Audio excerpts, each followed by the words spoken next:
ગુજરાતમાં વધી રહેલા ચાંદીપુરા વાયરસના પ્રકોપ વચ્ચે આરોગ્ય રાજ્યમંત્રી પ્રફુલ પાનસેરિયાનું નિવેદન સામે આવ્યું છે। રાજ્યમાં અત્યાર સુધીમાં કુલ 32 શંકાસ્પદ કેસ નોંધાયા છે, જેમાંથી 7 દર્દીઓના રિપોર્ટ પોઝિટિવ આવ્યા અને કમનસીબે આ 7 પૈકી 3 દર્દીઓના મોત નીપજ્યા છે। તાજેતરમાં ગોધરા ખાતે ચાંદીપુરાના વધુ 2 પોઝિટિવ કેસ નોંધાયા છે, જેમને વધુ સારવાર માટે વડોદરા હોસ્પિટલ રિફર કરવામાં આવ્યા। મંત્રીએ વધુમાં કહ્યું છે કે વાયરસની કોઈ ચોક્કસ રસી કે દવા નથી, પરંતુ દર્દીઓમાં લક્ષણના આધારે હોસ્પિટલમાં સારવાર આપવામાં આવી રહી છે। આ રોગ માત્ર સેન્ટ ફ્લાય એટલે કે રેતીલી માખીના કરડવાથી ફેલાય છે। અડવાથી કે અન્ય રીતે કોઈ રીતે આ રોગ પ્રસરતો નથી।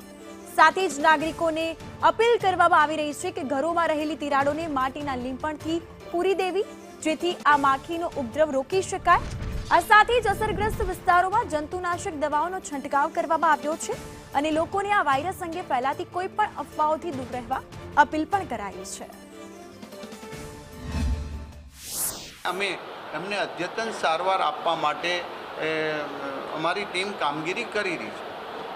ચાંદીપુરા વાયરસની કોઈ સ્પેશિયલ એવી રસી કે દવા છે નહીં, માટે સિમ્ટમ્સના આધારે અમારા ડૉક્ટરની ટીમ એમનો સારવાર કરી દે, પરંતુ શંકાસ્પદ લાગે તો તુરંત જ એમને આઈસીયુ વિભાગ એટલે કે ઓક્સિજન અને વેન્ટિલેટર જે હોસ્પિટલમાં હોય ત્યાં જ આ બાળકને દાખલ કરી છે, જેથી કરીને ગંભીરતા સુધી ન પહોંચે એ પહેલાં એમની સારવાર થઈ જાય।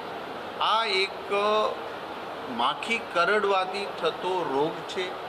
કોઈ અડવાથી કે સાથે રહેવાથી આનું ચેપ લાગતો નથી, માટે માખીનો નાશ કરવો અને એનો દવાનો છંટકાવ કરવો આ જ એનો એક ઉપાય છે।